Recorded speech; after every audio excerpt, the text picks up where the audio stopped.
Reverend, you're on duty today. Can you just think about the man whom you are going to encounter in an hour from now, less than an hour from now?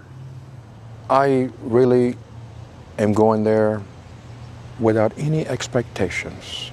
I'm going there to experience what God has prepared for me, for him, for all of those involved. And I don't preconceive anything, not today. I will let that happen as it occurs, as time gets there. We have a loving, caring, forgiving, merciful God. And in time of joy, and in time of need, in time of trial or tribulation, God is always there for us. I want to make that presence to them. And technically, when he's led to the gurney, what is your duty then? After everything is completed, as far as the preparation, then I walk over and I stand as he has allowed me to stand. I always ask permission to be able to stand at his feet and hold his ankle. And I move toward that position and I place my hand on his ankle, and then that's what I do until death occurs. And if there is no family interested in taking care of the body, the condemned men would end up right behind you? Yes, they end up here at the state cemetery, and they're buried by the state. No names on the crosses, only numbers.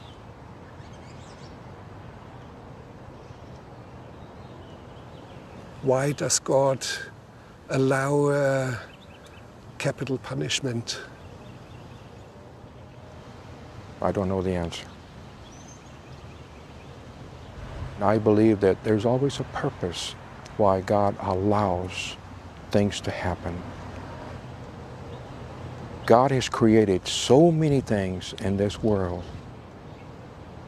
I play golf sometimes. I love to be on the golf course because one thing I do, I put my phone on a silent mode. I go out there sometimes by myself with no distractions, and I can see the beautiful grass. I can see the squirrels from time to time running. Sometimes the deer are running. Sometimes I look across the golf course and I see a cow or a horse, and I stop and I acknowledge life. Life. The things that God has created. Please describe an encounter with a squirrel. An encounter with a squirrel. I was driving the golf cart and I was on the cart path, and I saw two squirrels. They were chasing each other, and as I was getting closer, they were running across the cart path, and I put on my brakes and they stopped in the middle of the cart path and looked at me, and I said, how about this? If I wouldn't have stopped, I could have run over one of these squirrels. Their life would have ended. And that reminds me,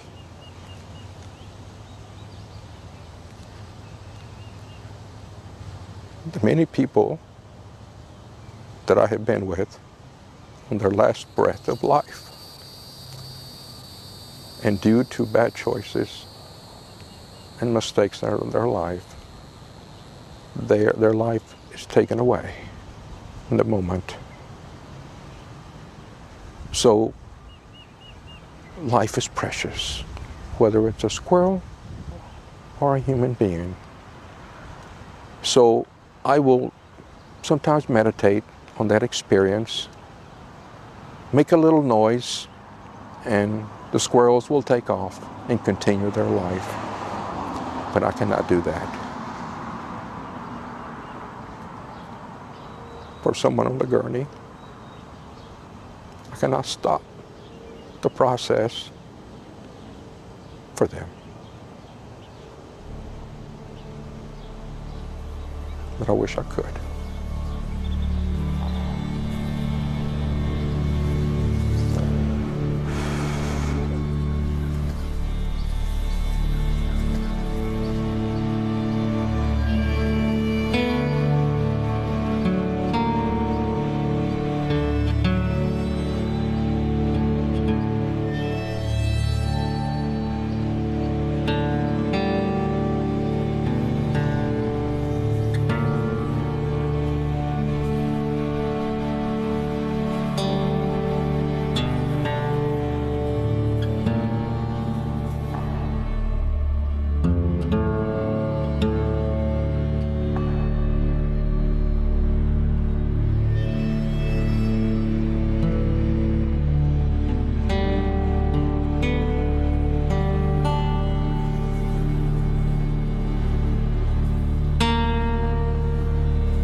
not wired yet, so we have to wire you first.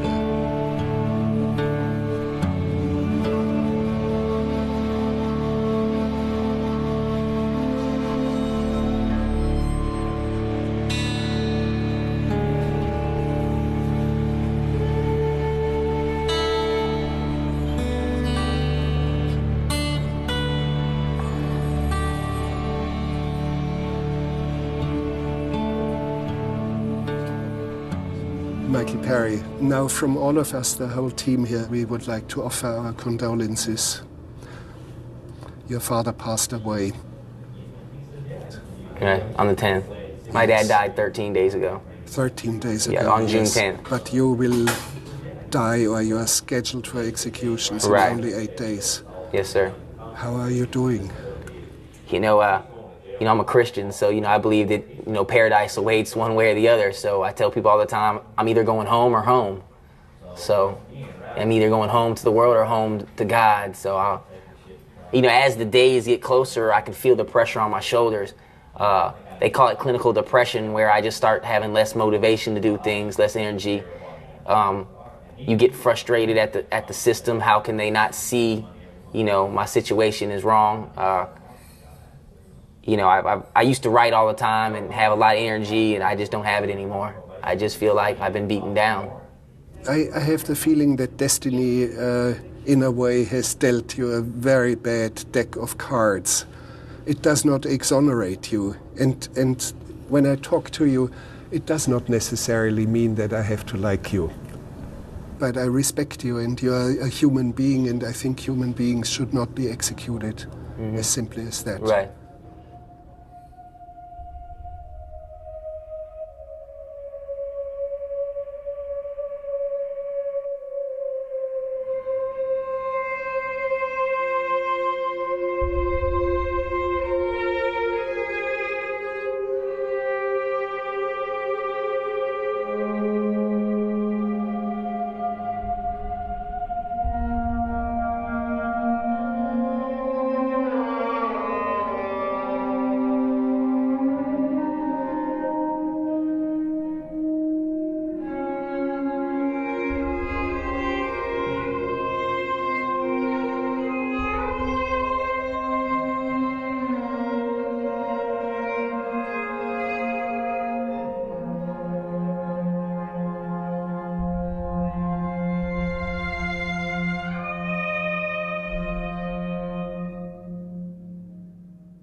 Lieutenant, this looks idyllic and safe. Well, and you would think that. This is a gated community. Obviously, the houses that are out here are very large houses, very expensive houses, and you would think that this is a very quiet area, and you would, I guess, associate that with security. But this house right here is actually the house where Sandra Stotler was murdered.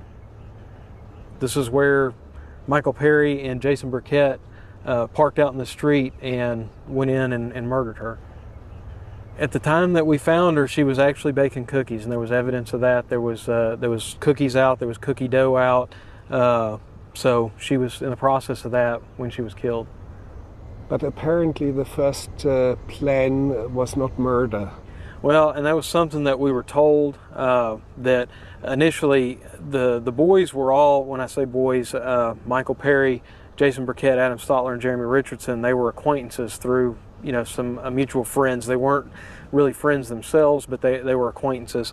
And what we were told is that they came here with the intention of trying to get Adam Stotler to allow them to stay the night by telling them they didn't have a place to stay, and they were going to try to get the keys to the car and steal it. That's what they were after, was the red Camaro that was in the garage. Upon going to the door and talking to the mother, and she said that they were out, the boys were out, and so they left, and that's when their plan changed, that they were just going to kill her and take the car. So they went back up to the door, and the garage was open, and the door going into the house was open. Michael Perry, by his own admission, entered that garage door and went into the laundry room at the time that Jason Burkett knocked on the front door. And as their truck was out here, it told them that the truck wouldn't start and they needed to call someone to come and assist them. So she let him in the house to use the telephone, and while he was doing that, Michael Perry stepped out of the laundry room and knocked on the back garage door, which made her come and answer it, and he stepped out from the laundry room from behind her, and that's when he shot her. The actual garage door itself was open when our deputies arrived on the scene.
The master bedroom, which is in the back part of the house behind the garage over here, they went in and they took the top bedding, the blanket and the top sheet, and that's what they wrapped her in. They brought her out, put her in the truck, and they drove her out to Crater Lake to dispose of her body.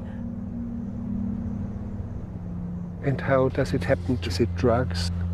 I don't know that there was ever any direct evidence as far as, drugs relating particularly to this case. I mean, honestly, it was just, they had a car. This lady owned a car that they wanted. So, it was, unfortunately, people died for a theft.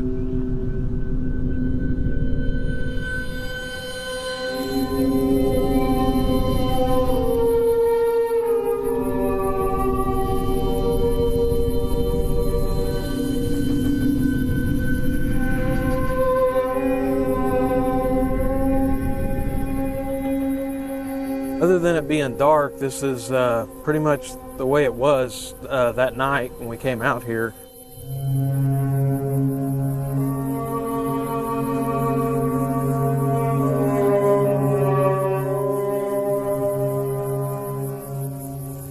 You'll see all kinds of debris and trash here, as I said. This is was pretty commonly used for a dumping ground. They've pulled lots of vehicles out of Crater Lake. We've had actually a few other bodies that we've gotten out of Crater Lake. This is Crater Lake here. This little area right here. This is where the tire treads in the dirt was actually here. At the time that they first came down here, they actually backed up to that and tried to slam on their brakes, hoping to eject the body in the water, and that didn't work. So again, that was just something that we heard. I don't know that that's actually what happened, but you could tell from there wasn't any distinct tire wear in the ground. You could just tell that tires had been spinning there. So it seemed to fit the story. But they ended up getting the body and carrying it out here, and it was just dropped in the water.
We didn't know when we processed the scene here and when we processed Sandra Stotler's residence, we still did not know that we had any other victims other than her.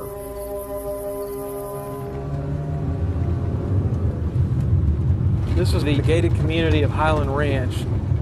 Inside those gates is the house where Sandra Stotler was murdered. When Michael Perry and Jason Burkett came back here to get the Camaro that they were after, these gates were shut and locked, so they didn't have access to it. So they waited around and parked until Adam Stotler and Jeremy Richardson returned home, and that's when they got them to come out in the woods with them and murdered them so that they could get basically the clicker to come back and get access into this gate so that they could go back to the house and take the Camaro. So only because they didn't have the code here and it was closed at night, 2 more young people had to die. Yes, sir, that's correct.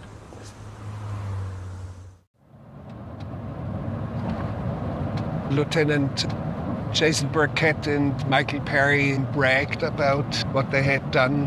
How clear evidence was that? Well, because it came from multiple people, it wasn't just one. We got reports from several people from the different hangouts that they had said that they had killed people. That's how they got the vehicles.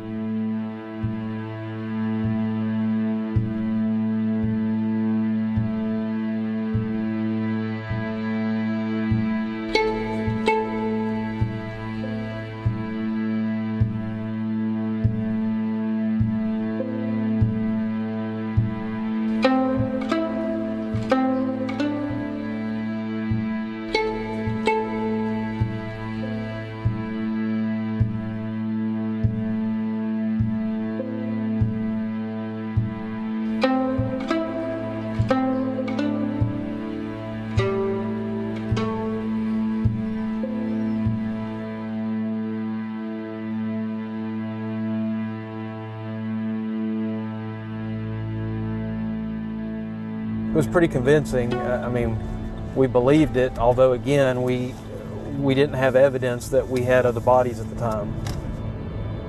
Only after Perry confessed, he pointed you to the location of the 2 young boys. Yes, sir.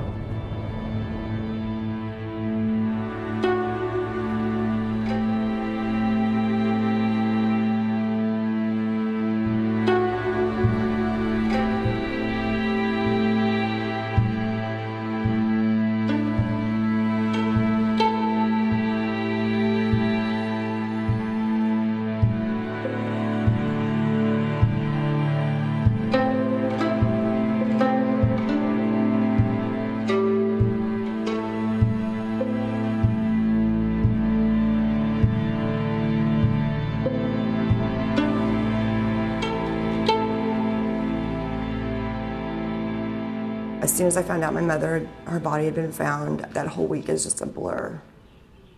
I was watching the news, it was Monday morning, and I saw helicopters flying over Ronnie's truck stop here. Well, we live a mile. And I had a glimmer of hope. I said, Adam got away, he's found his way home. Because that's the exit you'd get off to come to my house.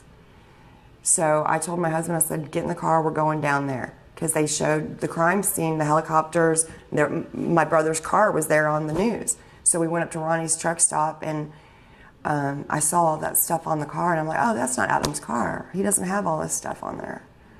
Stuff meaning? The stickers. Gauge, and the AB. I saw that stuff. I was like, oh, that's not his car.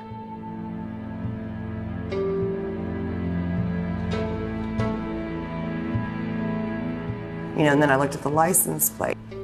The car was riddled with bullets, and they had just chased them down and caught him at the apartment complex.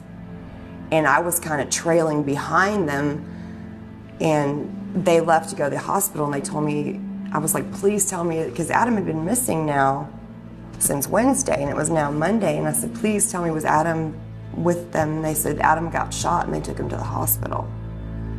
Now Michael Perry is still saying he's Adam. He got out of jail, he bonded out of jail.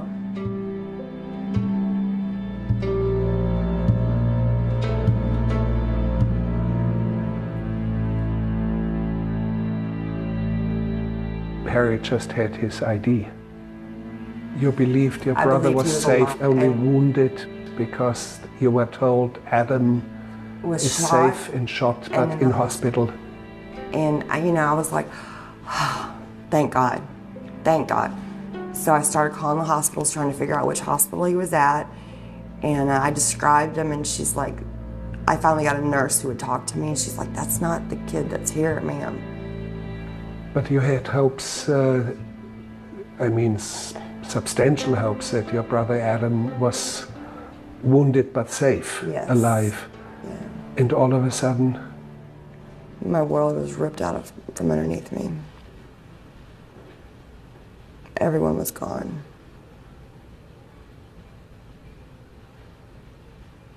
I called Lieutenant Davidson, and he told me to come down to the police station. And I told him, I'm watching you on TV right now, just tell me if that's Adam. And he said, I really would like you to come down to the station. And I said, just tell me. And he said, yeah, it's Adam. He said, it's Adam. And my knees gave out. And I never knew that your knees really went weak, you know, but that saying is true, weak in the knees. My knees went weak and I fell to the floor.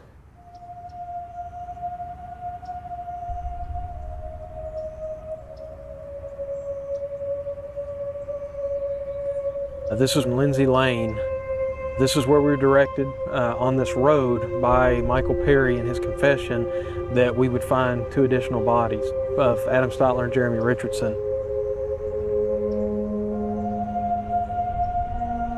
When we came down this road and then we split up, we went to the end of the road and we actually walked back this way and discovered Adam's body.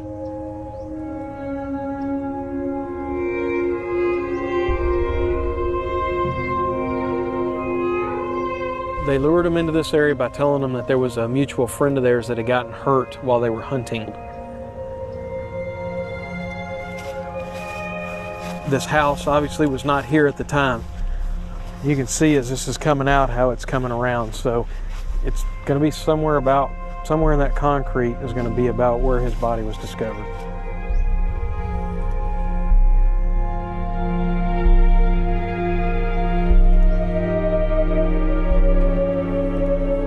Once we actually processed the scene and we moved the body, there was a cigarette butt under it, which we collected, and there was also another cigarette butt close by. But the one that was under his body, once we submitted it to the state lab for DNA, it had Michael Perry's DNA on it. which means the body had fallen on the cigarette after it was already discarded on the ground. The other body was Jeremy Richardson. From where we actually found his body, it was so dense with trees, we couldn't even get into it. I don't know how he got into it. We couldn't hardly even get into it without taking machetes and cutting back some of the brush. Jeremy, he ran for some distance while he was being shot at. I don't know if it was because he heard the gunshots here and got startled, or if Jason pointed the shotgun at him and he realized it before he was actually shot and he took off running.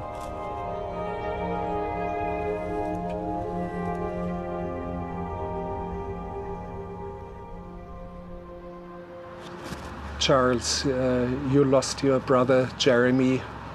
Do you remember the moment when you heard about it? I was in Georgia, and I got a phone call from my aunt saying for me to call home. Something bad had happened. I tried to call. I didn't have no money at the time, and my phone wouldn't let me call long distance, so I tried to call collect. My grandpa hung up on me. He didn't even want to pay $2 to talk to me to tell me my brother was dead. I had to actually get my aunt to call and find out what was going on, and then she called me back. And my first thought was, because on the phone she says, do you know Jason Burkett? I said, yeah. She said, well, something's happened and your brother's dead. And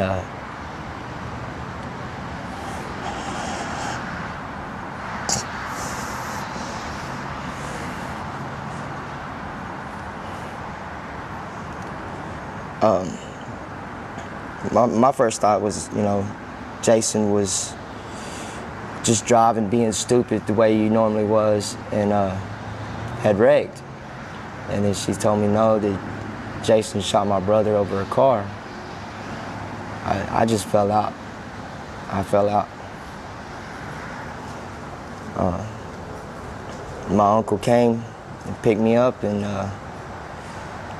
we just went riding around. And your father? Where was he? He was in prison. How serious? Well, it was the first time he was in jail for murder, in prison for murder. Life sentence? Well, no, he was doing his 15-year sentence first, and then he was out for about a year, and then he went and got a life sentence, and he's just getting out after that. And you flew in for the funeral? Yeah, I flew in from the funeral.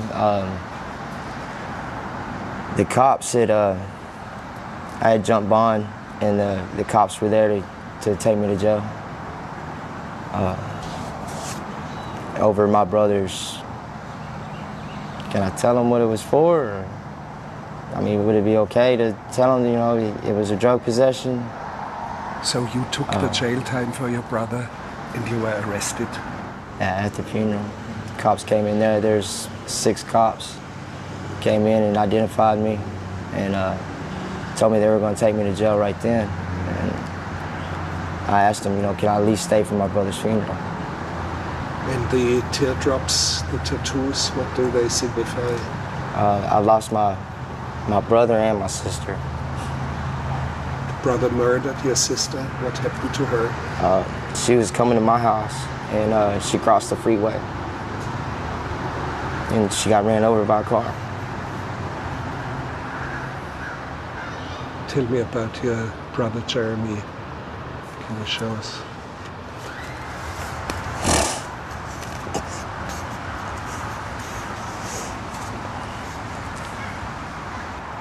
Jeremy was just a golden child. He was a good kid. He trusted his friends.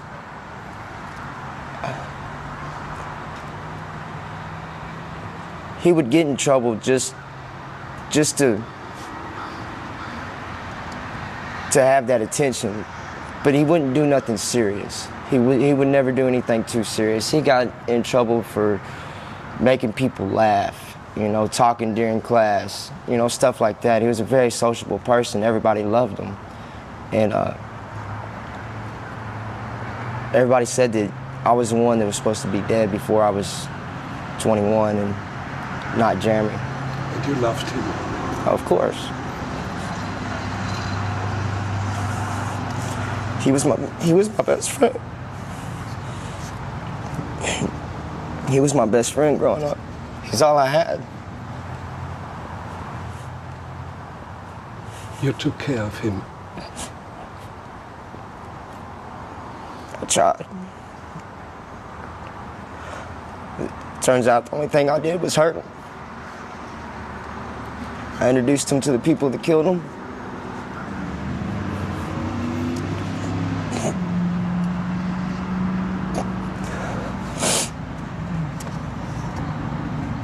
he tell me all the time, it's me and him against the world. I tell my wife the same thing now. It's just me and him against the world.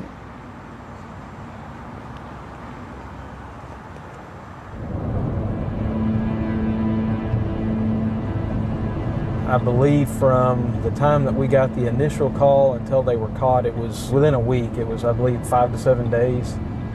And you arrived at the scene where they were apprehended? Yes, sir. Can you describe? Was there mayhem? Yes, sir, it was. There was a truck stop. Actually, the truck stop's not there anymore, but it was at the kind of the side parking lot of a truck stop. And there was an abandoned warehouse, and then on the other side of that, an apartment complex. So the entire scene spanned from that parking lot all the way well into the apartment complex. There was shotgun shells, there was cartridge casings where they had exchanged fire with the officers that were there. There was wrecked vehicles, and I mean, there was just people everywhere. And the police officer was run over? Yes, sir, his leg. There was a vehicle wrecked out, and all the glass in the vehicle had shattered from the gunshots. Burkett and Perry both sustained gunshot wounds. I believe Jason Burkett was shot 3 times, if I'm not mistaken, and I'm not really certain about Michael Perry, but they both had wounds from gunshots and obviously glass cuts and scrapes.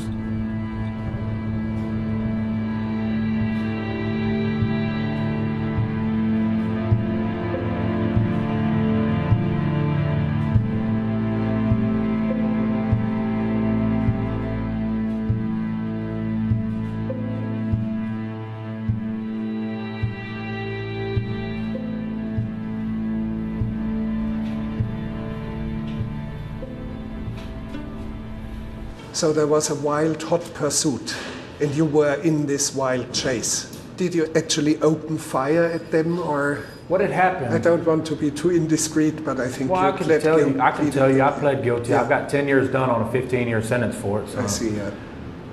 We were asleep. We had been drinking the night before. We were sleeping in the car because we couldn't get to the motel, which was on the other side of a fence. I don't remember this other guy that was in the car with us. I don't know how he got with us. I don't know his name. I don't know anything about him.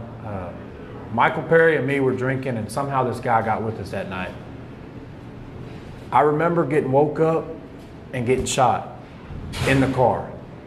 I looked around. Michael Perry wasn't next to me. It was some other kid next to me, but Perry was in the back seat, and Perry tried to get out of the car in the back. And then he shut the door. I started the truck, and I went to flee. And everybody says, you shouldn't have ran, you shouldn't have ran. I had just been shot. And the only way for me not to get shot again was to get out of there. And I wasn't thinking clearly. I didn't know about a murder. I didn't know about what they were looking. I didn't know the extent. I didn't even know they knew who I was. And when I drove off, the officer was right in front of me. I drove to the right, and he shot me through the door, right here in my arm. How badly were you wounded? I was shot right here. Can you show it higher for me? I was shot right here in my wrist. I was shot right here in my hand, my finger. I was shot right here. I was shot right here. And I was shot right here. Right here, I had a piece of the car door in my side. Still lodged in your side. So how do you get through a metal detector? Well, it came out afterwards. It came out. It did finally come out in the jail. Right here in my collarbone, I had a piece of the glass or the car door went inside. I crashed into a building because I couldn't steer. My blood's all in the truck. They said, well, your DNA's on the gun. Well, my DNA's on everything in there. I was shot. My DNA was on Michael Perry. My DNA was on every seat in there from being shot. Blood went everywhere.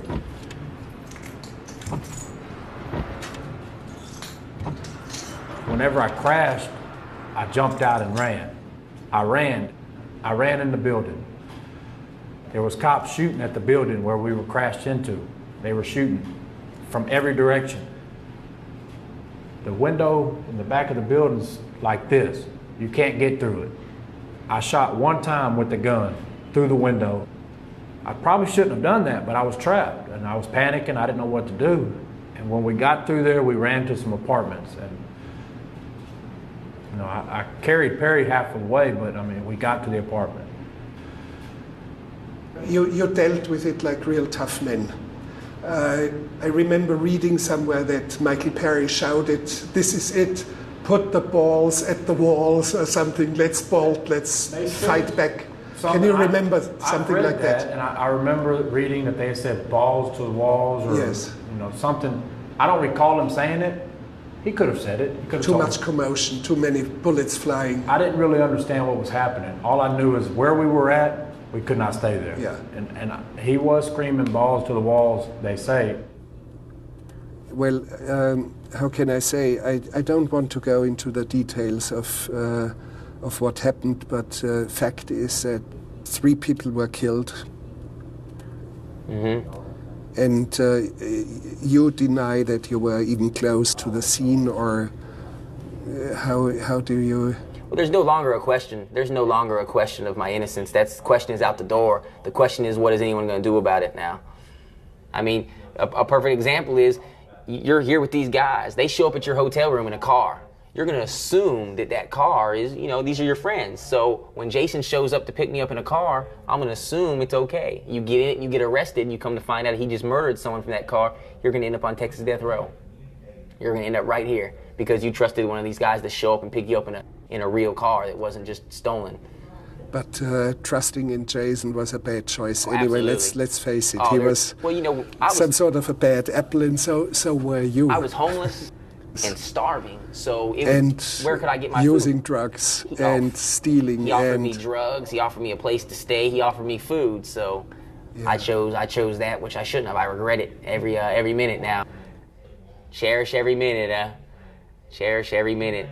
Make the most of it, because they can do you like me. Be in the wrong situation at the wrong time, and there's no telling where you end up. You might want to get out of Texas as soon as possible. They might arrest you any second.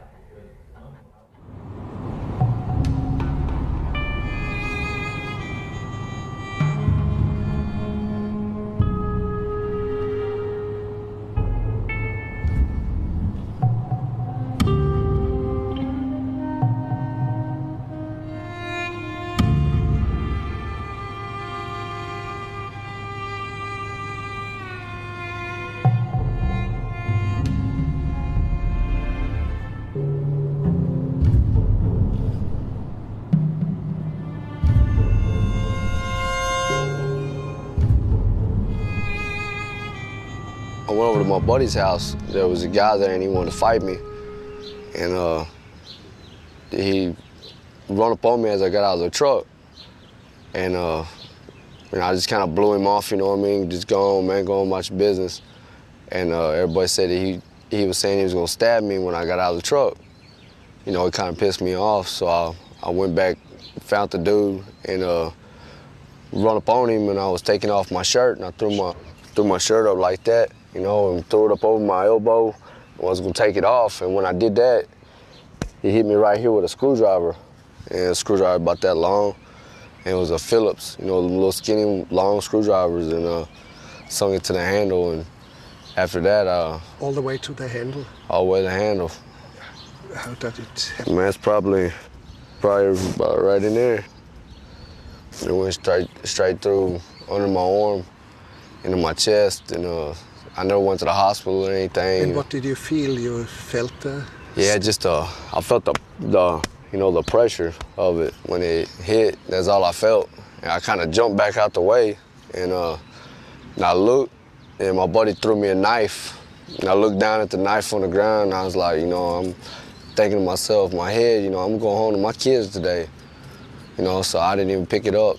And then my other buddy come out and run him out of the yard. And I had to be at work in 30 minutes.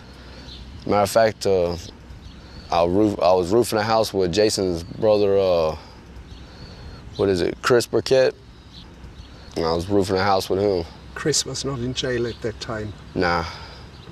And you went to hospital? Nah. And they was asking me if I need to go to the hospital or anything, but it just, something like pus and a little bit of blood come out, and, you know, I thought I was good. Evidently, I guess I am. So I was lucky there.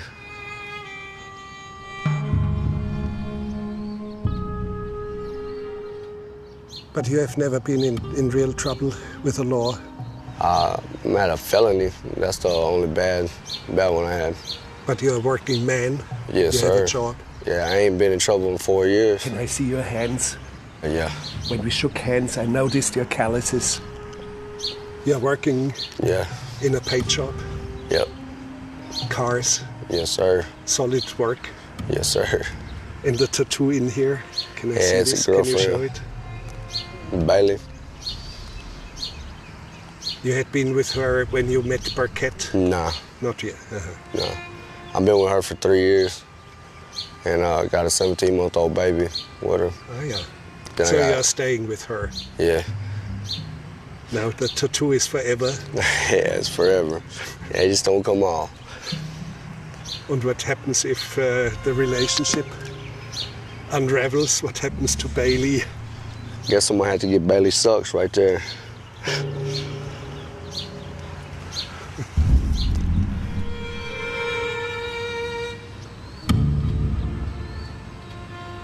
Can you talk about Jason Burkett? How did you meet him? How did you know him? What do you know about him? First time I ever met him, he seemed like a pretty cool guy, you know. So we hung out, and I introduced him to a few girls and everything, and then we used to go hunting together. One time he tried to kill me. I introduced him to these girls, and I heard Dad and him had something going on, I don't know. Well, anyway, he thought I wanted to get with that girl and come over to another girl's house and rushed me with a gun. Well, I had this girl tell me to come outside, and I was eating supper, and rushed me with a gun. So we fought for about 45 minutes with a gun to my head in this girl's house. It was a .22 caliber single shot pistol. Yeah, it held it to my head, banging me in the head with it. We were fighting all through the house with the gun. I locked myself in his bedroom, and he was gonna kick in the door, so I just opened the door and let him in, because I didn't want him to tear this girl's dad's house up. And after that, we started fighting again, and he pinned me on the bed, and when he pulled the trigger. Where did the bullet go? I misfire.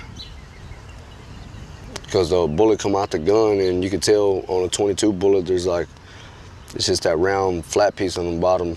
Well, if the firing pin ain't long enough, it don't hit it, and it won't go off. But it hit it, but I don't know why it didn't go off. You were lucky. Yeah.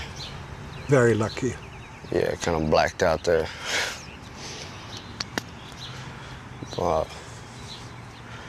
Yeah, real lucky. And then him killing those people, man, I feel sorry for their families.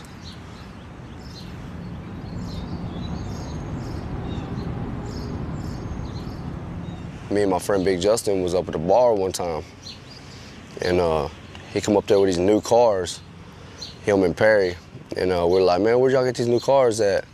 He's like, oh, we was holding hands, him and Perry was holding hands and scratched off a lottery ticket together and won them 2 cars. Well, me and my buddy knew it wasn't right because they both felons, you know what I mean? Ain't nobody gonna sell them, and neither one got a driver's license. So, you know, and the cars were like fully loaded. CDs, skateboards, and stuff like that in there. And so we knew something was up with it. And he started giving people joy rides up at the bar.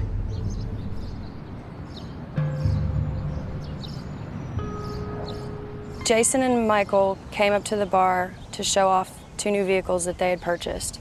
And at first, nobody really understood. They explained that they had purchased a lottery ticket, and that's how they got the money to buy the cars. And at that time, it started getting a little weird. What didn't sound right about this? The amount of the lottery ticket was $4,000. They said they cashed it in a gas station. That doesn't usually happen. The vehicles themselves didn't look like they just came off a car lot.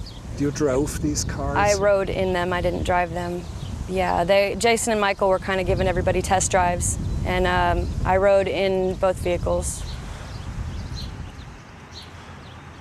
The red Camaro, when I rode in it, they were showing off guns. There was a 12-gauge shotgun, and I don't remember the other one, but I did see them in the trunk of the red Camaro that night. From what I heard, rumors, you know, they were initially planning on stealing the car of my roommate at the house I was staying at. And that scared the hell out of me, because that could have been me. You know, if he would have decided to come and get the car in my driveway, where would I be? I've managed to block it. I've managed to try to not deal with it and not think about it.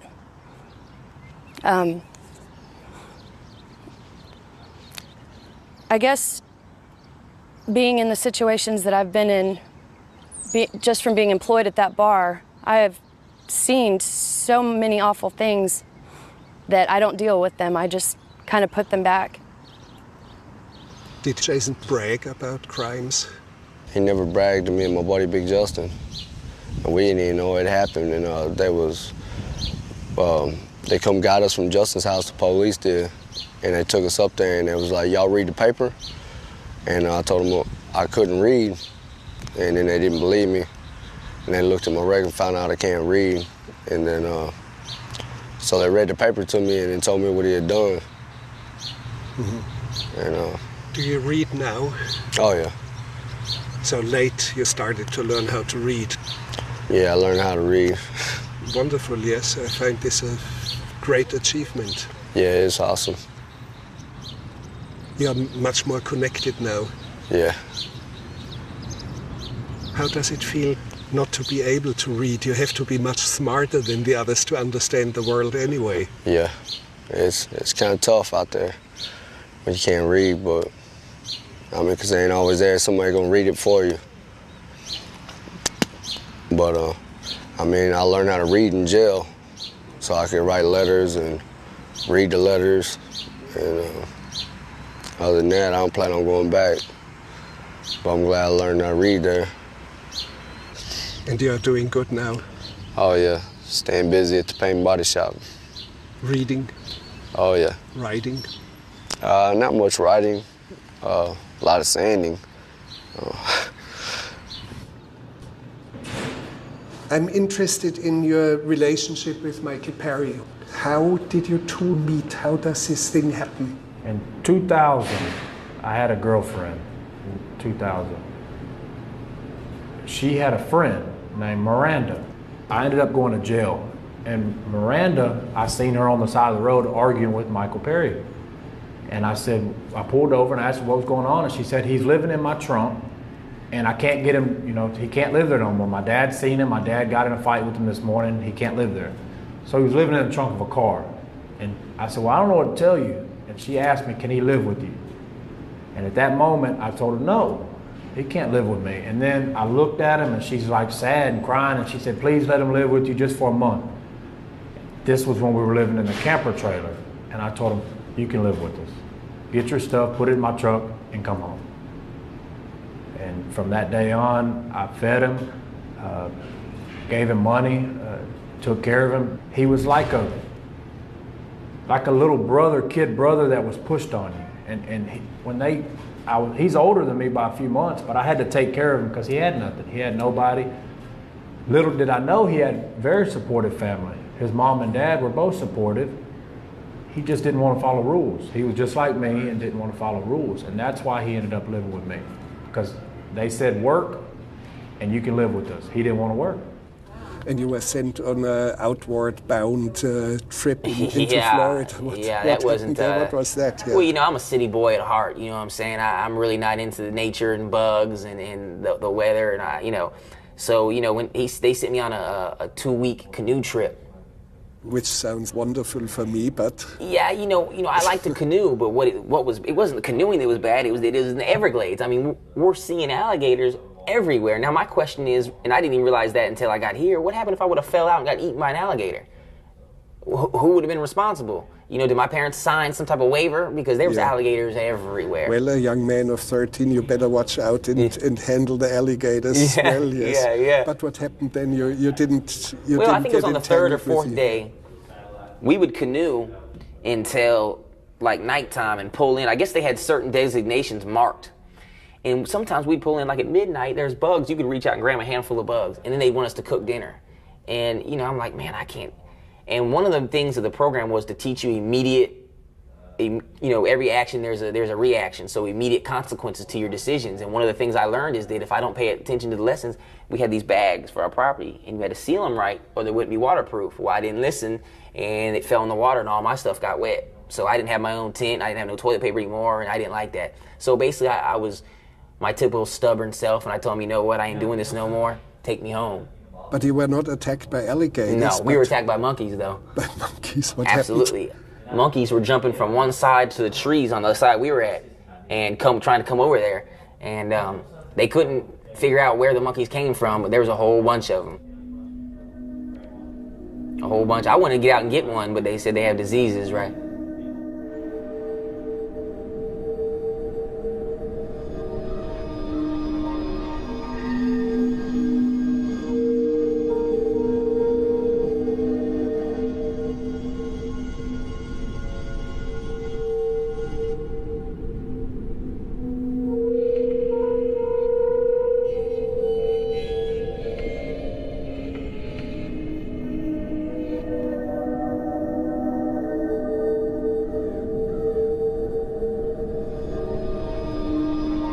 So, best case scenario, if you are granted parole in 2041, how old would you be then?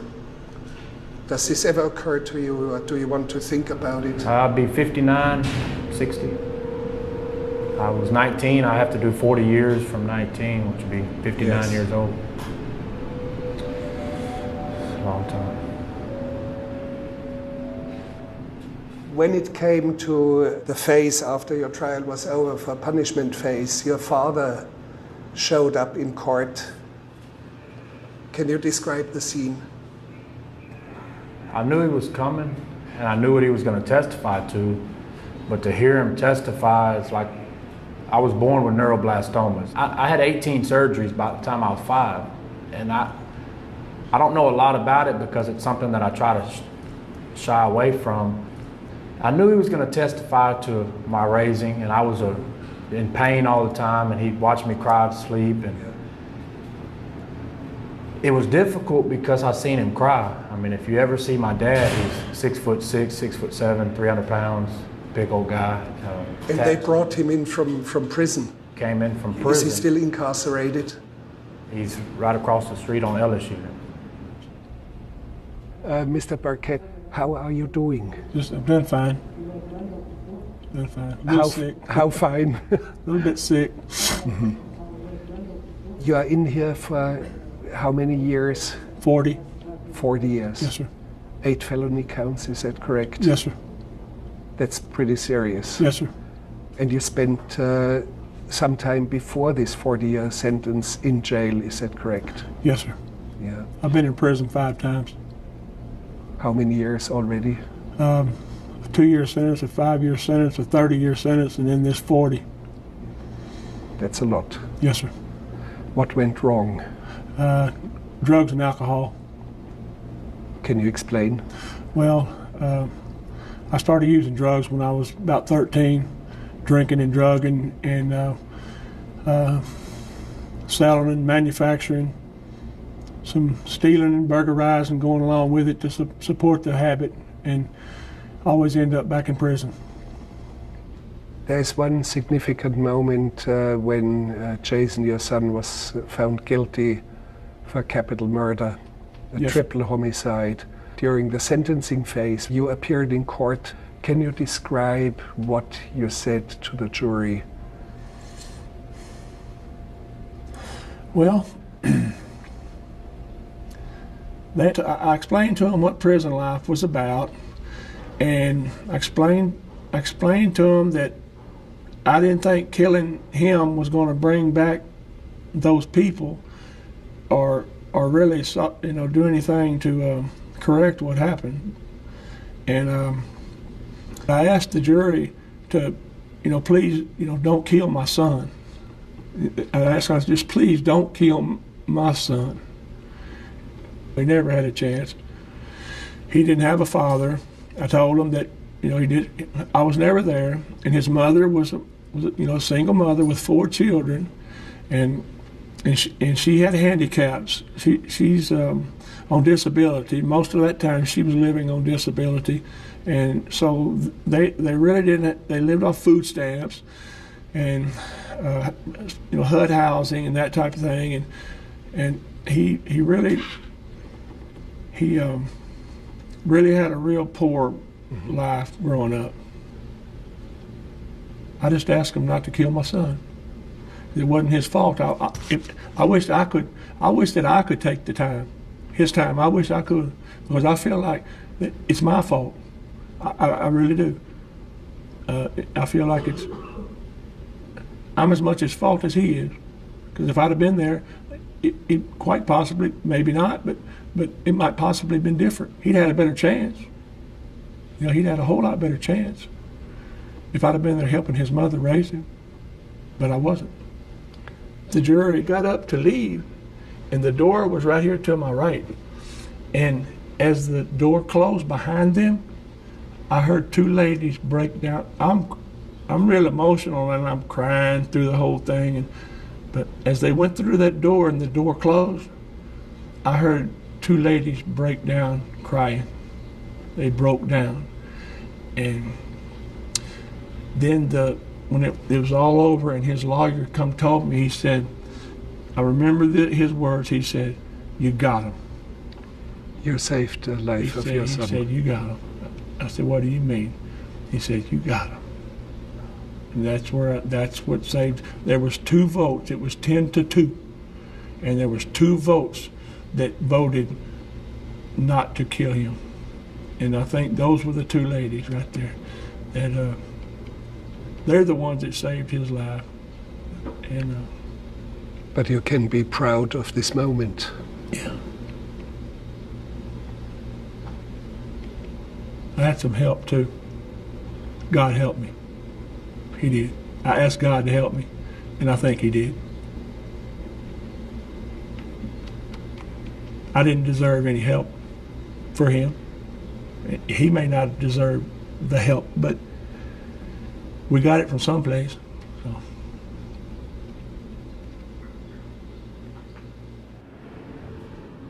The hardest part was to look at him, for him to look at me, and I seen that he was sincere, that he really was sorry for what he had done throughout my whole childhood, and he had been in prison. I don't blame him for it, but I seen right there that he understood that it did affect us. And I cried that one day. That was it, through the whole trial. Even after conviction, the only thing that hurt me was my dad testifying.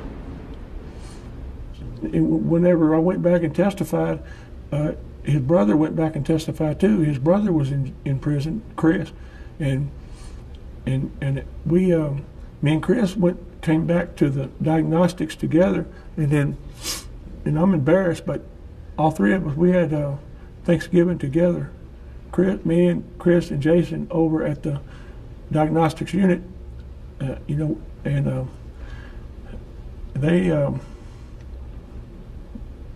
think that's kind of cool, but as a father, I thought that was pretty embarrassing to be sitting there in prison with my sons. All of them incarcerated? Yes, sir. And then me and Jason went on over to the next place together, handcuffed together in the bus. And that's something that I never in my life would ever dreamed of that would have happened. That same little baby that was you have to hold him down and take bone marrow test out of, the same little 6-pound baby. Describe the feeling to me when you are handcuffed together with your own son in the same bus. Can you describe that? No, not really. It's Try to describe it for us. Well,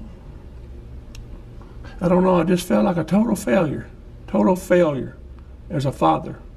And you could feel his hand. Yes. You we were handcuffed to this hand and his right hand, and we were sitting there, and it was just total failure. That's what I felt like. I felt like crap, And I used a different word to the jury, and that's and that's what I meant. He had trash for a father, and then here I was sitting with my baby son on a prison bus, and I mean, I don't think it gets much lower than that, you know. You just don't. Knowing me or him, neither one will ever, you know, get out again. You know. I just got a 3-year set off again about a week ago, so me or him will never get out again. And will he ever get out again? I don't think so. He comes up for parole the first time in 1942. That for the means first time. 40 years after his conviction. Yes, sir. 1941, I'm sorry. Yes, sir. Yes, sir. 2041, you're a century back. Yes. Behind. 2041, I'm sorry. Well, it doesn't matter, it's time must a long time. Time is probably different for you in here. Yes.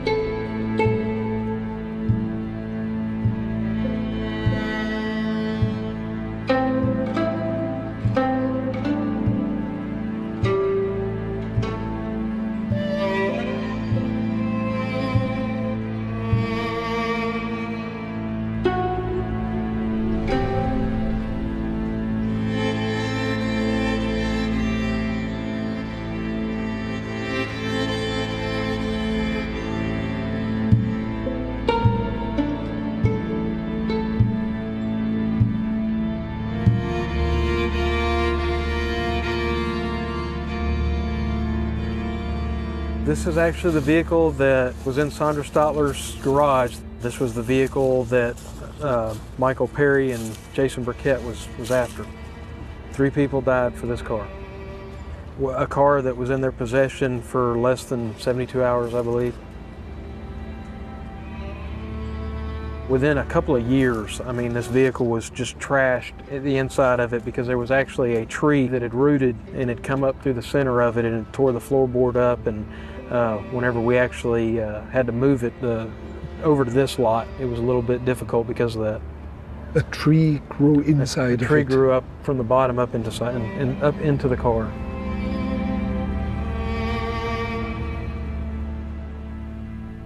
Why did they die? I ask myself that question every day. I mean, for a vehicle, you know, I don't know. I don't know, people die every day over giving people a dirty look or you know, $2, people rob each other, and I don't know why they died. The greed of these 2 boys, I don't know. I don't have an answer. Can you speak about the family of victims? Nobody seems to address that side. How do you live with all this? I didn't for a while. I'm starting to live again, but basically I just shut down. Montgomery County has a victims assistance program, but when your whole family is ripped from you, you know, you're kind of like, what's the point? What's the point of living anymore? I don't have a family to share it with. And I know I have to live for my children, to raise my children. I don't want them to have a miserable life or have a depressed mother all the time. But for about 4 years, I didn't go anywhere, stayed in the house, took the phone out of the home. I don't like to talk to people. I figure if I don't get close to anybody, I don't know, you know, I won't get hurt again. I don't know. I just shut down, really. My grandmother shut down. Our lives are empty, very empty. Very empty. Yeah. That's Adam. That was he was 16 there. That was his last school picture.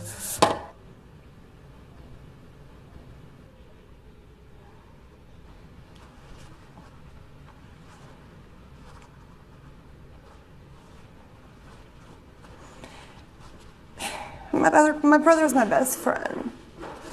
He was only 16. It is true that he is not my real brother. My sister got pregnant when she was 16, and my parents adopted him. And they were actually out of town the day he was born, so I was the first one to hold him. And I had this feeling his whole life that something was going to happen to him. And I remember calling my mother and saying, you know, what's Adam doing? Where's Adam? You need to make sure, y'all just moved up to Ohio. You need to make sure you're watching him. And my mom was like, I've raised 5 children. I can take care of him. And when he hit 16, I knew he was good. He was safe. He was a man. He'd be able to take care of himself now. He was such a great kid. He was in love for the first time in his life. And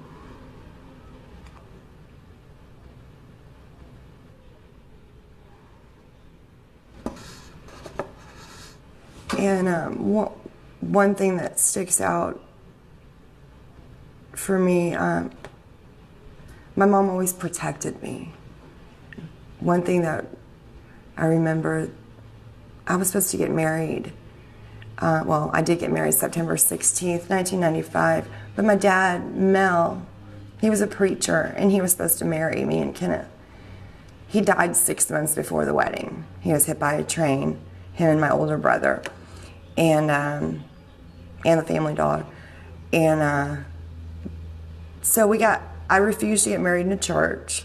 So we got married on the boat in Lake Conroe. Right as I was walking out the aisle, walking out the door to go down the aisle, my mother pinned my dad's wedding ring inside my dress, right over my heart. And she said, I didn't want your dad to miss this. And, you know, that just...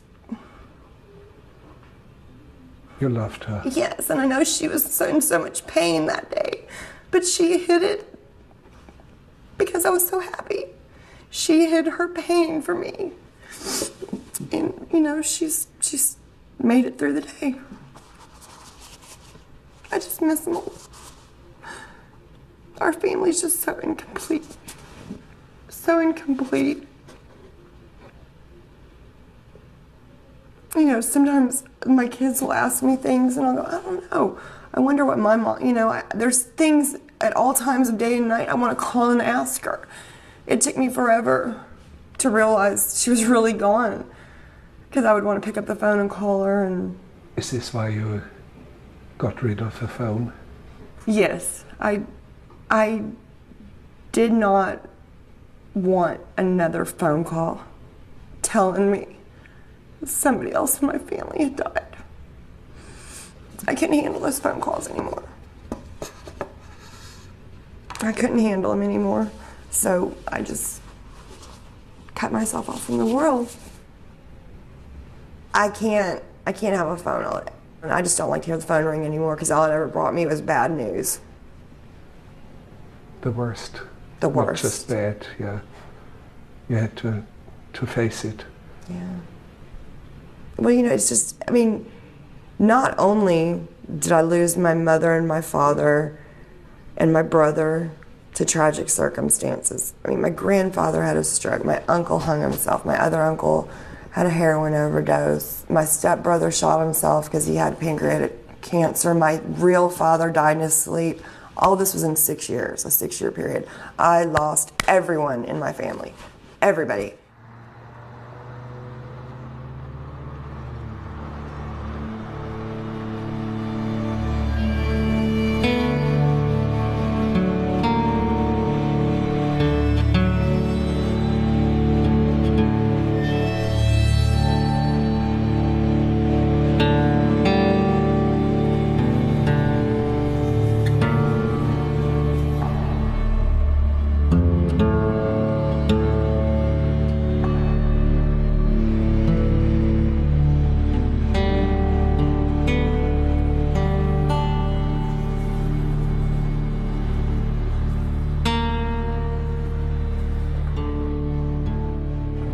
Mr. Burkett, if you close the eyes and you think about a different life and it could start all over, how would you raise the children?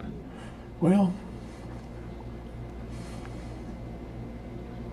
it's hard to answer something that you've never done. And, you know, it's embarrassing to say that, but I know when I would like to them have did what I had a scholarship to the University of Texas in 1973 in football, and I quit school in my senior year. Quit football and quit school, and lost that. And I wished I could go back to right there. Yes, go back to right there. And now you have the children. And then I had the children, and I would have done everything in my power to help them finish school, like I didn't. And I always tell them, don't be like me. Well, I wished I would have been something they could have been, and I wish they could have finished school. I wish we could have played baseball like I did when I was little in Little League. I wish that we could have played baseball. 2 of them did for like one time. I wish we could have played baseball, and I wished I could have went to their football games.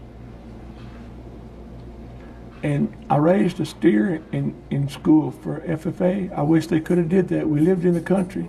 And that's what I wish we could go back, all of us, and go to school events. I got to watch one of my sons play the horn one time in school. And that's the stuff that I remember. That's the good stuff. And this all wouldn't have happened.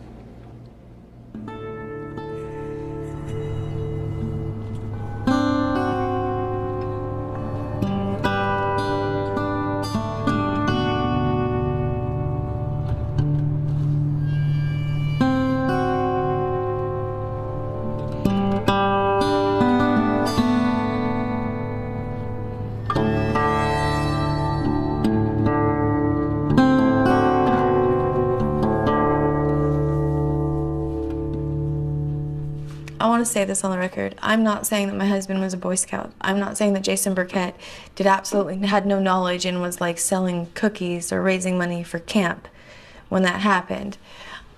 I'm saying that Jason did not kill 1, 2, or 3 people. Sandra, Jeremy, and Adam were not killed by Jason. And you asked your husband, you asked Jason point blank, can you tell me what happened? Because you wanted to make sure. What did you ask him? I've asked Jason multiple times to tell me everything that I need to know. I said, Jason doesn't have a whole lot of money, so we do most of his stuff pro se, which is where we file it ourselves. And me and his father have pretty much done his appeal. And I've always asked him, I need to know everything you can tell me to help you get home. And that's basically how we start our conversations. And Jason will recall things, and more and more, it's like been a snowball, but I picked up exactly what I think happened. Yeah, and you told he was innocent. Yes. And you do believe him? I do believe him. Like I said, I believe that Jason had involvement. I don't believe he killed 3 people. I wrote Jason for maybe 2 years before I went to meet him, because really I could do most of the stuff through the mail. And one day I was talking to his mother, and she said something to the effect of, "You'll never guess what Jason said to me today." And I said, "What?" And she said, "He told me that he was in love with you." And I said, "That's crazy." And I remember, to give you like the pre-story, I was with my best friend, and when I hung up, I said, my best friend name's Kat. I was like, "Kat, Jason Burkett's in love with me." And she goes, "That's probably pretty good because you're in love with him too." And I said, "What are you talking about? I'd be an idiot, you know?" And she said, "Dude, when is the last time you've been on a date? When is the last time you haven't spent a Saturday night with Jason Burkett's court paperwork?"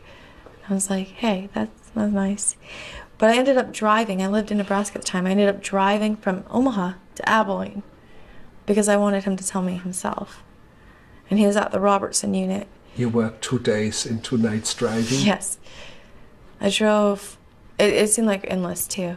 I drove, and I got there, and I remember I just asked him, like, that was the first thing I said. I was like, "Hi, we've never seen each other in our lives, but hi, your mom told me that you're in love with me." But I didn't say it. I wanted to be coy, so I said, "Your mom told me you told her something in visit." I said, what did you tell her?" And he said, "I need stamps." And I was like, "I wouldn't be in Abilene because you need stamps, right? Don't play games with me." And he goes, "Oh, that part where I said I was in love with you?"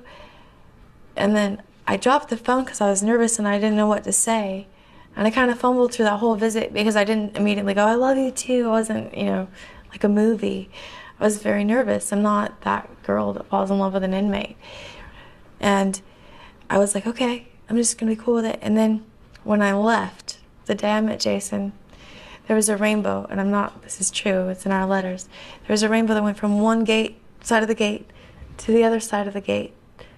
And I thought that was the most miraculous sign that this is the boy that I'm supposed to be with, and he's innocent, because how many times do you see a whole rainbow? And we saw a whole rainbow. And my friend was with me. He saw the rainbow too. I have a witness. And when I got home, I had a letter waiting for me. And he said, "Did you see the rainbow?" At the gates of the prison. It went from one side, my side on the outside, to the inside to his.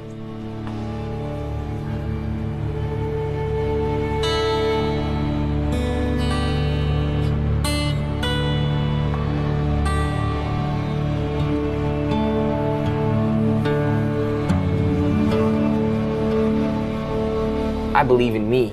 I know what happened back in 2001. I know that I wasn't a part of it, and I believe strongly in my faith, in my attorneys, and in the outcome. But at the same time, I don't even recognize these walls. I don't pay attention to this, because if you do, you're going to lose your mind. You're going to lose your mind. Recently, another guy just killed himself the other day, and he left a note saying that y'all have to live around all this craziness, and I'm gone. And that's because he was focusing on it, but I don't focus on it. I just distract myself. I stay busy. I work on my case. I have a great family, a lot of supporters that help me. So I have enough distractions. If I didn't have enough distractions, I might be in a different position. How does time occur to you now in your situation? Wow, that's a good thing. It really varies, but because I'll forget. I'll literally forget. And then I look at my calendar, I'll hear someone say something, I'm like, man, and I'll sit back and I'll just stare at the wall, and I'll be like, man, 8 days, 7 days, 6 days, or whatever, and it's like, it's just, I must not be comprehending the fact that it's that close, because, it's hard for me to say, what, like I talked about, in 8 days, these people want to murder me, and it's just something that it's hard for me to believe that the state of Texas wants to murder me in 8 days. And worst case scenario, you know exactly what is going to happen on July 1st. Yeah, the execution. Mm-hmm. You will be transported to Huntsville. Right, the Walls unit. That's a death house. Yes, sir. And you will be checked by a medical examiner. No medical people can be involved. I think they have to check you that you are fit to be executed. It's one of I've these never heard that, but it might be. I think it's one of these absurdities. If you're unconscious, for example, you cannot be executed. Or yeah. if you're stark mad, or so they would not execute you. That is true. Or if you're bleeding from a gunshot wound, they would not put you onto the gurney. Right. They got to treat me first and then kill me, yeah? Probably, yes. That's kind of crazy to think about, right? But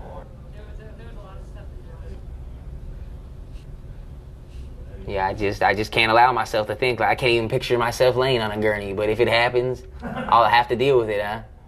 I'll have to deal with it, and I'll be able to watch over my mom from heaven with a clear conscience and be at peace. Like I said, for a long time, my life has been unhappy. So finally, I can find me some peace, huh? And you're at peace with yourself? Now. Mm-hmm. Took a long time? Yes, absolutely did. Took a long time to realize what a man was. I was acting like a child. I acted like a child when I got in here at first, but I'm confident in who I am now. Let's talk about that. Michael Perry, I wish you all the best. Yes, thank you. I don't know what's going to happen. We're going to see.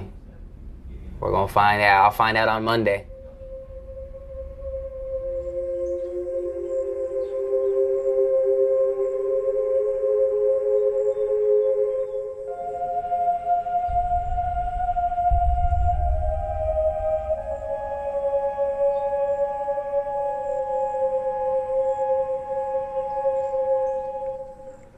They knew what I was telling them was going to be the truth. I'm not going to tell you anything. I'm going to tell you everything's going to happen back here. 4 o'clock, the guy's gonna come in here and they're gonna fingerprint you. Shortly after that, we're gonna allow you to take a shower. And then we're gonna put you in free work clothes, let you dress in free work clothes. Free work clothes would be the clothes you and I would wear. 5, 6 o'clock, whatever your request for last meal, they'll bring it in, and you'll sit there and eat your last meal. During that time, if you need anything else, just ask. You need some more juice, punch, or whatever else we got back here, just ask. Sometimes it has strange requests. Within reason, I'm gonna get it for you. Give me one of those requests. One, man, I sure like to smoke a doobie right now. Well, that's not gonna happen. Guy with the key, he opens the door, swings the door open. There's another correctional officer behind him and another one behind me. So as soon as he does, he follows me in.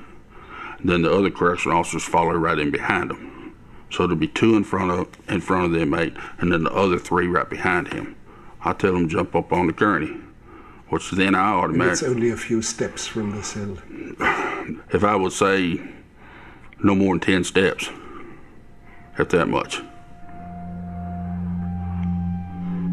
I would immediately go around to the gurney because I always took care of the left leg. So as soon as he laid down, I took care of the left leg. The other person who was in front with me would take care of the right. The 3 that fell in behind, one would take care of the right arm, the other one would take care of the left arm, and the other one would be there in case the inmate, once he lays down, if he had a response to try to get back up, his job was to hold his shoulders down. Once you're up there, you're up there. Within that time, us 4 people would have him done. Probably within about 15 seconds, he'd be strapped down. That quick, because we all knew exactly where our straps were and what we were supposed to do. That time, the process. We trained on it. It's the last time you're going to see, I'm going to see him with his eyes open. Because after the execution's done and the process went, and then they called the doctor in to pronounce him dead, and everybody leaves, my job begins again because I have to go back in there. And that's also kind of difficult because here you sit with this individual 8 or 10 hours all day long. And now the last thing you're doing is removing those straps. The straps have to be removed and put them on another gurney for the funeral home. And then you didn't think about none of this while you're doing this, the procedure. None of this.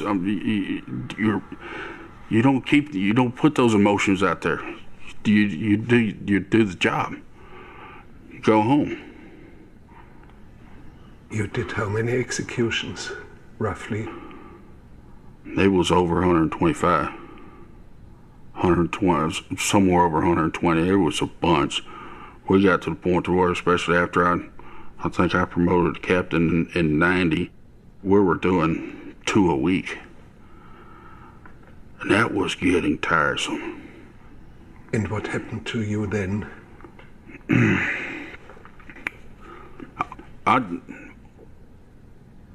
Back when they brought in Caller Faye, I stayed back there with her.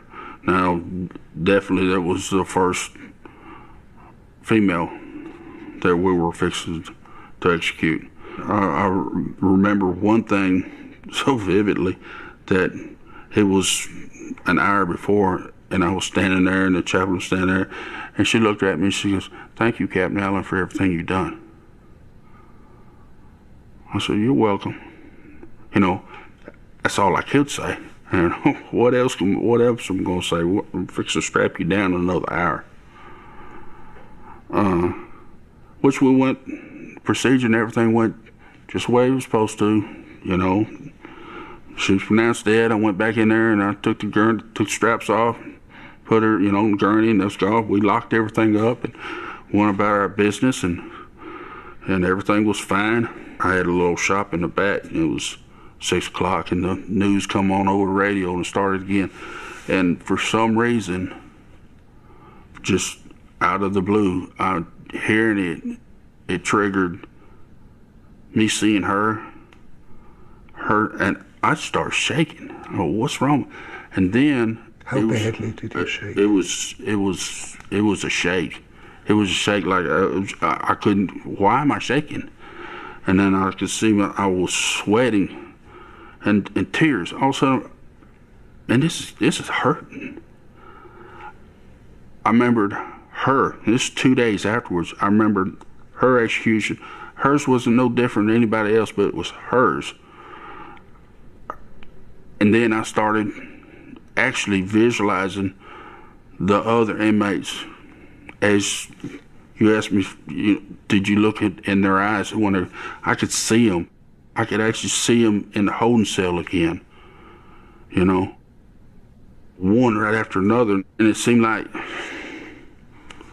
they were just, my wife, what's wrong with you? And I don't know. I need to talk to somebody.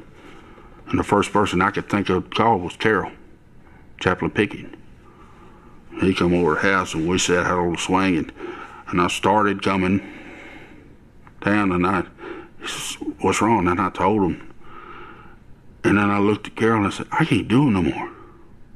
That's it. I'm done. I can't go back there anymore. Could it be that you thought that this was not yourself, but maybe it was your real self, that moment? That's a good possibility. What's really deep inside of you came out.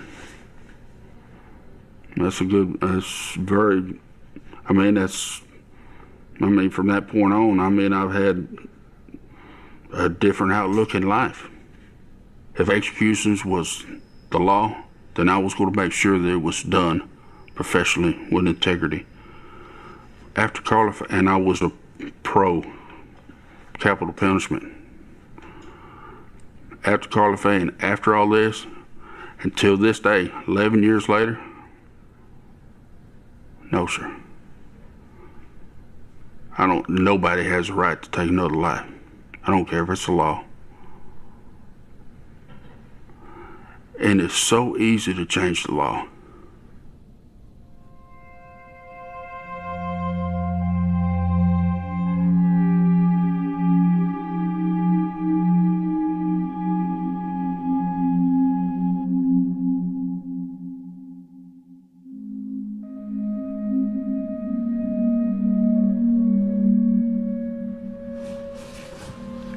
I don't want to sound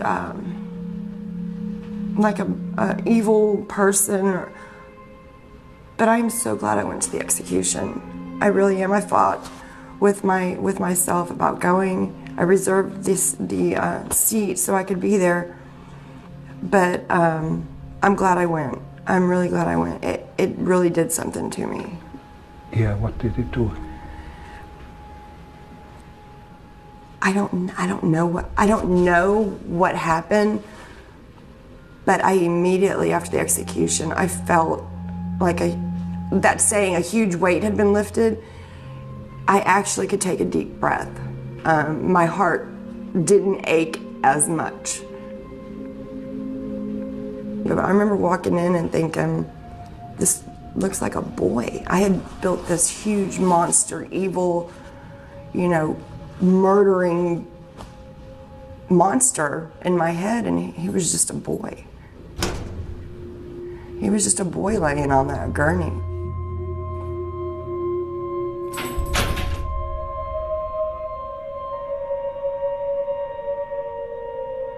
When I walked in, he looked at me, and he looked away and he did a double take. Same thing Jason Burkett did in court.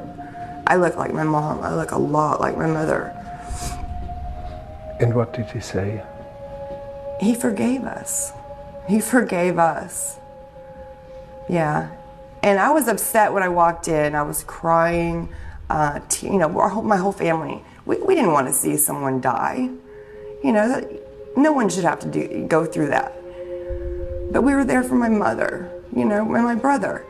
And we were crying. And when he said he forgave us. For what? For the atrocity brought against him.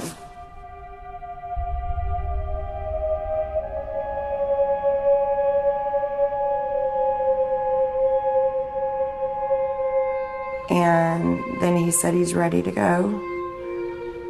I heard his mother cry. And they gave him the injection. He gasped for air 4 times.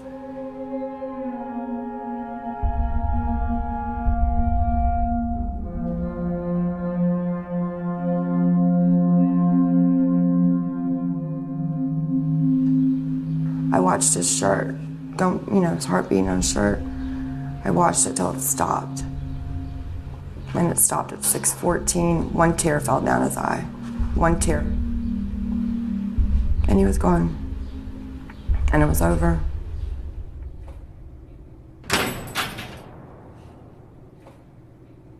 And the prospect of someone who is going to be locked away for life without parole, would that satisfy you? Definitely. Yes.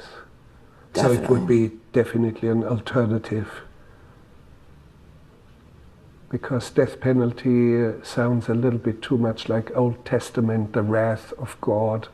And Jesus probably would not have been an advocate of capital punishment. Probably not. But some people just don't deserve to live. Can I say something? Please. I know on July the 1st is when they executed Michael, and I knew Michael pretty well.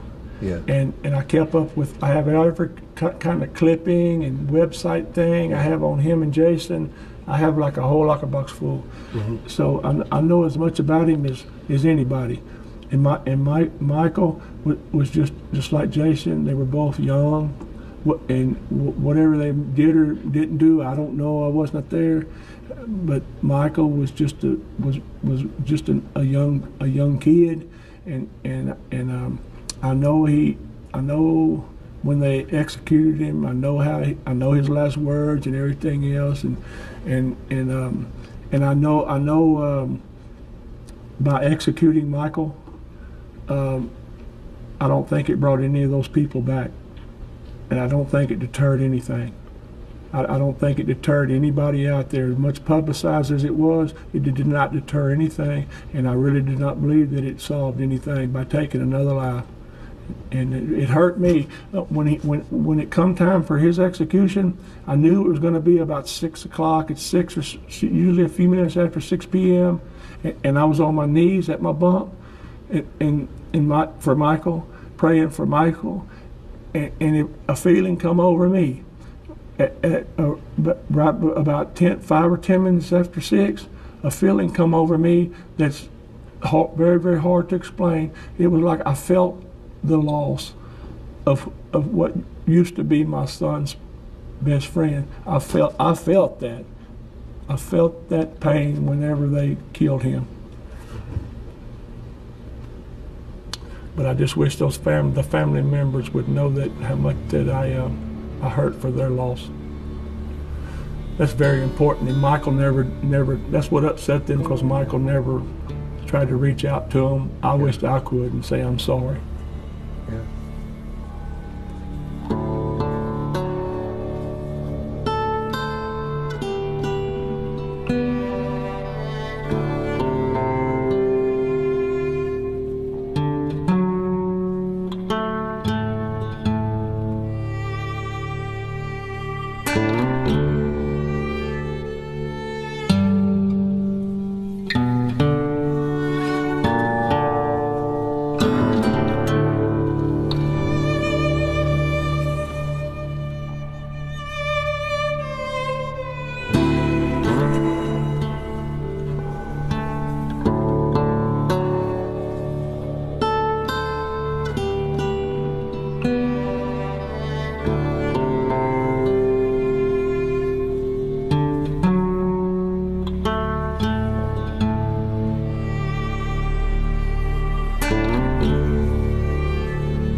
Melissa, let me address one thing.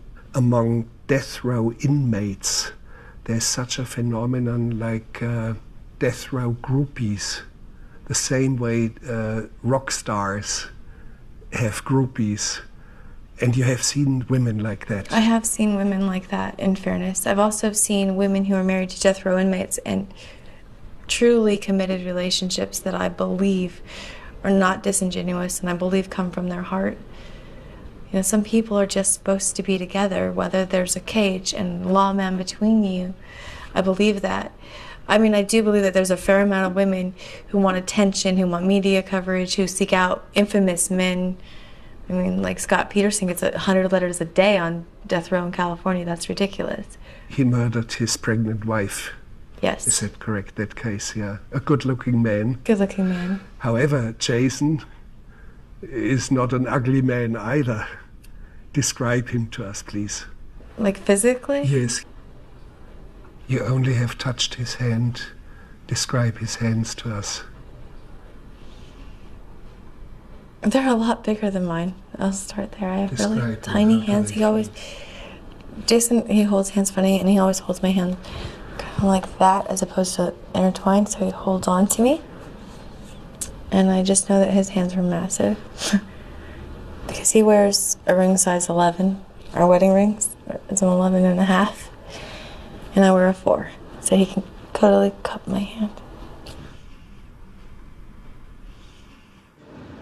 Were you allowed to touch each other, hug each other, exchange rings? No. I still can't get a ring.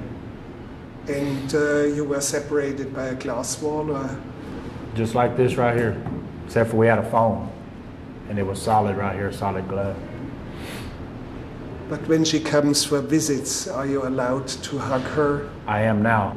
After we married, I'm allowed to hug her. I'm allowed to give her a kiss before and after visit. Yeah. We're allowed to hold hands on the table and have contact and but speak. But of course, with a guard present. As close as you are to me. And you would like to have children? Yes, sir. How would that happen? What sort of option is there?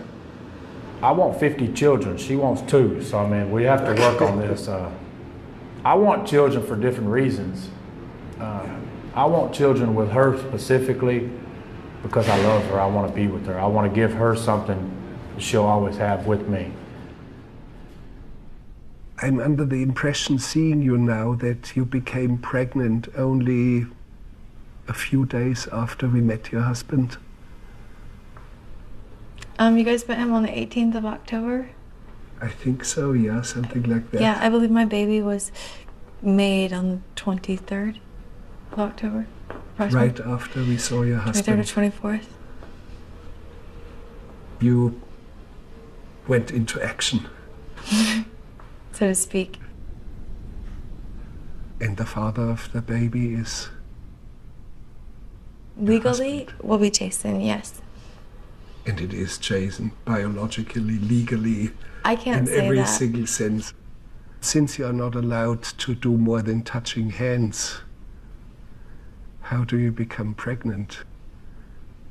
There's a mystery. Yeah, it's kind of a mystery. There's people involved that I don't want to mention. No, we will not imply anyone, but I have to speculate. Is there such a thing like contraband entering prisons, like, let's say, drugs, cell phones, illegal messages? There seems to be something the other way round. Contraband from the prison to the outside, and you became pregnant. Well, Can we formulate it like this? We prefer to say that I was artificially inseminated.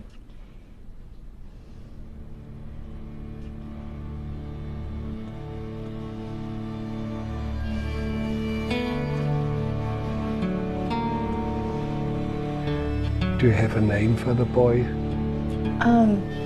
Well, we came up with Easton Aaron. Can you show us? I think there's a face. Can you point it out?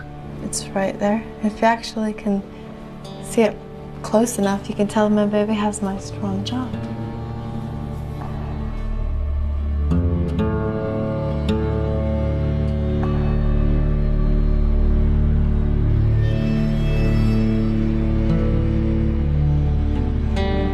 you live on through your children, and the love that you put into them projects to the world. My parents are both gone, and I had this big hole in my heart, and I realized that what you do is you take all of that love and you give it back.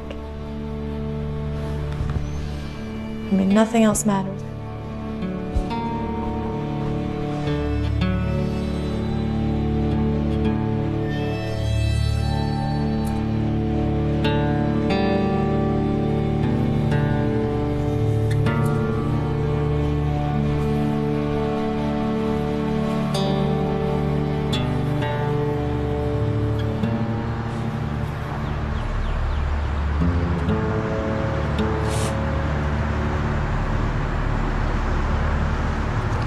I actually have this shirt tacked up on my wall. Can I see the shirt? Can you turn it around?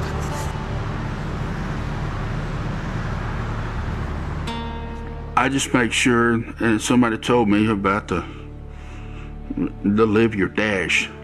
And that's really after all this that I went through and quit and everything. I've heard the story telling me live your dash. How do you gonna live your dash?